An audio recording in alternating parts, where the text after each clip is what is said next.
Assalamualaikum warahmatullahi wabarakatuh. Hari ini saya akan menjelaskan tentang pertumbuhan dan perkembangan hewan. Di pertemuan sebelumnya, kalian sudah saya jelaskan tentang pertumbuhan dan perkembangan pada tumbuhan. Nah, sebenarnya untuk materi pertumbuhan dan perkembangan hewan ini sudah pernah kalian pelajari waktu di kelas 11, yaitu mempelajari tentang sistem reproduksi. Nah, tahapan pertumbuhan dan perkembangan pada hewan terdiri dari dua fase, yaitu fase perkembangan embrionik awal, yang kedua fase perkembangan pasca embrionik.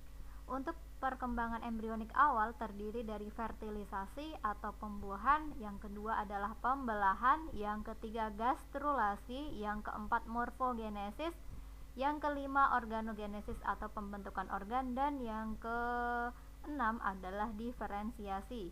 Sedangkan fase perkembangan pasca embrionik terdiri dari fase metamorfosis dan regenerasi. Untuk metamorfosis terdiri dari dua fase, yaitu yang pertama ada metamorfosis tidak lengkap atau tidak sempurna, dan yang kedua ada metamorfosis sempurna atau metamorfosis lengkap. Nah, pertumbuhan dan perkembangan pada hewan dipengaruhi oleh dua faktor utama, yaitu faktor internal atau faktor dari dalam yang terdiri dari gen dan hormon. Faktor yang kedua adalah faktor eksternal atau faktor yang berasal dari luar tubuh hewan, terdiri dari nutrisi, aktivitas, lingkungan, dan air. Nah, untuk pengertian pertumbuhan dan perkembangan pada hewan hampir sama dengan pertumbuhan dan perkembangan pada tumbuhan ya. Nah, ini tadi faktornya, faktor yang mempengaruhi proses pertumbuhan dan perkembangan pada hewan. Yang pertama ada faktor eksternal atau faktor dari luar, yaitu nutrisi atau zat gizi. Nah, merupakan substansi organik yang dibutuhkan oleh semua organisme untuk fungsi normal dari sistem tubuh, pertumbuhan, dan pemeliharaan kesehatan. Misalnya kita manusia juga masuk dalam kelompok hewan ya. Jadi manusia kita makan sehari-hari membutuhkan nutrisi, ada karbohidrat, lemak, protein, vitamin, mineral, dan lain-lain. Faktor yang kedua yaitu air. Air sangat dibutuhkan dalam kehidupan makhluk hidup. Air merupakan bahan utama reaksi-reaksi kimia yang terjadi di dalam tubuh kita. Nah, tubuh kita itu kurang lebih 70%-nya itu terdiri dari cairan ya. Baik itu cairan darah, baik itu hormon, baik itu cairan dalam sel, dan lain-lain. Faktor yang ketiga yaitu lingkungan. Lingkungan sangat mempengaruhi proses pertumbuhan dan perkembangan hewan karena hewan akan beradaptasi dengan lingkungannya. Misalnya ketika lingkungan itu sedang dalam musim kemarau, maka beberapa hewan sebelumnya akan mempersiapkan diri dengan meminum banyak air atau membutuhkan air yang lebih banyak, seperti itu. Yang keempat adalah aktivitas. Nah, aktivitas hewan ini contohnya misalnya aktivitas untuk mencari makan, bereproduksi, kemudian berpindah tempat, mencari tempat yang aman agar terhindar dari musuh atau mangsa. Faktor yang kedua yaitu faktor internal, terdiri dari gen dan hormon. Gen adalah faktor penentu yang diturunkan dari induknya, atau gen adalah faktor pembawa keturunan yang diwariskan dari induk kepada keturunannya. Nah, sifat-sifat yang diturunkan dalam gen setiap jenis hewan itu berbeda ya. Faktor yang kedua yaitu hormon. Hormon adalah zat yang berfungsi untuk mengendalikan berbagai fungsi di dalam tubuh kita. Contoh hormon yang berpengaruh pada proses pertumbuhan dan perkembangan adalah ada namanya hormon tiroksin, hormon somatomedin atau hormon pertumbuhan, hormon ecdison. Nah, hormon-hormon ini juga sudah kalian pelajari pada waktu membahas tentang materi sistem regulasi atau sistem koordinasi di kelas 11. Nah, sekarang tahapan pertumbuhan dan perkembangan tadi dibedakan menjadi dua, yaitu tahapan embrionik awal yang terdiri dari fertilisasi, pembelahan, gastrulasi, morfogenesis, diferensiasi, dan organogenesis. Oke, tahap pertama, fertilisasi adalah proses penyatuan antara sel telur dengan sel sperma, yaitu penyatuan dari sel kelamin jantan dengan sel kelamin betina. Nah, fungsi utama fertilisasi yaitu untuk menyatukan kumpulan kromosom haploid dari dua individu menjadi sebuah sel diploid tunggal, yaitu zigot. Jadi, pertemuan antara sel telur dan sel sperma itu nanti akan menghasilkan yang namanya zigot.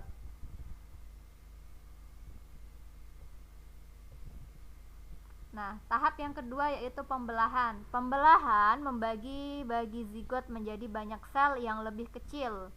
Nah, pembelahan yaitu periode pembelahan sel yang cepat tanpa pertumbuhan yang menghasilkan produksi sejumlah besar sel yang disebut sebagai blastomer. Jadi tadi awalnya dari zigot tadi nanti akan membelah menjadi 2 sel, 4 sel, 8 sel, dan seterusnya. Itu disebut dengan blastomer. Selanjutnya yaitu tahapan gastrulasi. Gastrulasi adalah proses perubahan blastula menjadi gastrula. Pada fase gastrula ini terjadi beberapa hal, diantaranya yang pertama blastosol mengempis atau bahkan menghilang. Kemudian terbentuknya lubang blastop yang akan berkembang menjadi anus.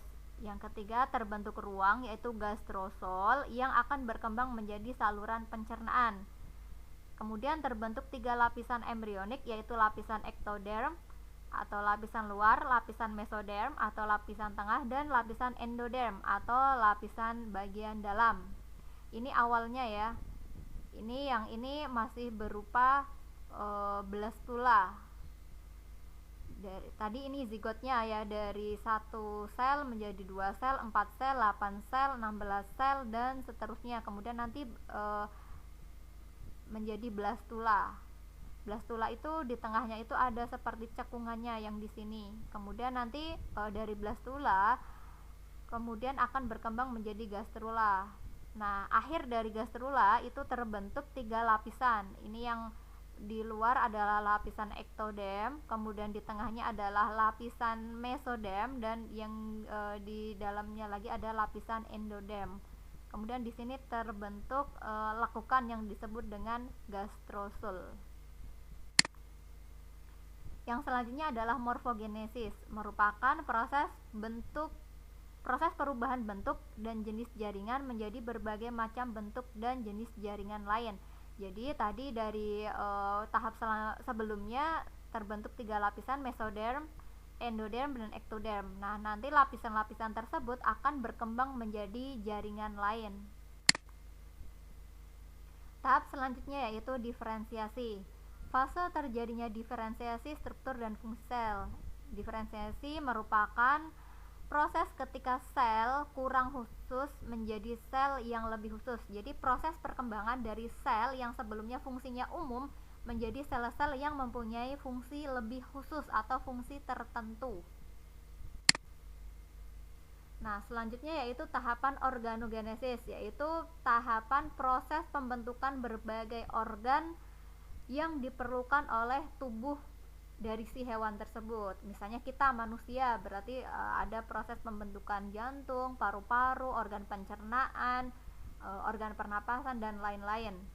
Nah, organogenesis ini tadi ya berkembang dari 3 lapisan. Yang lapisan ektoderm ini akan berkembang menjadi rambut, kulit, sistem saraf, dan sistem indera.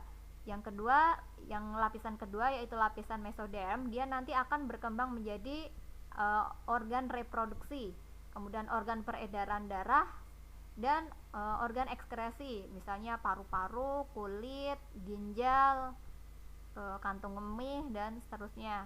Yang ketiga, lapisan endoderm, dia nanti akan berkembang menjadi organ pencernaan dan organ pernapasan. Oke, yang tahap selanjutnya dari pertumbuhan dan perkembangan adalah tahapan pasca embrionik. Ada 2, yaitu metamorfosis dan regenerasi. Metamorfosis merupakan perubahan bentuk dari stadium tertentu ke stadium berikutnya menuju dewasa.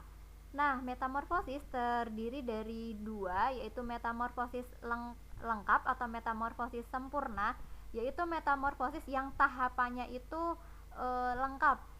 Jadi nanti ada perubahan dari bentuk awal ke bentuk terakhirnya, itu disebut metamorfosis sempurna atau metamorfosis lengkap.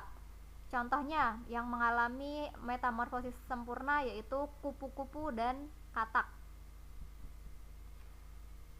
Metamorfosis yang kedua yaitu metamorfosis tidak sempurna. Nah, metamorfosis tidak sempurna ini perubahan fase awal ke fase akhir itu bentuknya sama, hanya ukurannya yang berbeda. Nah, fasenya ada telur, nimfa, imago. Contohnya adalah jangkrik, kecoa, dan belalang. Jadi ketika jangkrik, kecoa maupun belalang mengalami metamorfosis, dia itu bentuknya sama, baik kecuali telur ya, dari nimfa ke imago itu bentuknya sama, hanya ukurannya yang berbeda. Nimfa itu lebih kecil, nanti imago akan lebih besar. Nah, ini contohnya ya yang metamorfosis sempurna, yaitu kupu-kupu dimulai dari telur. Telurnya ini nanti akan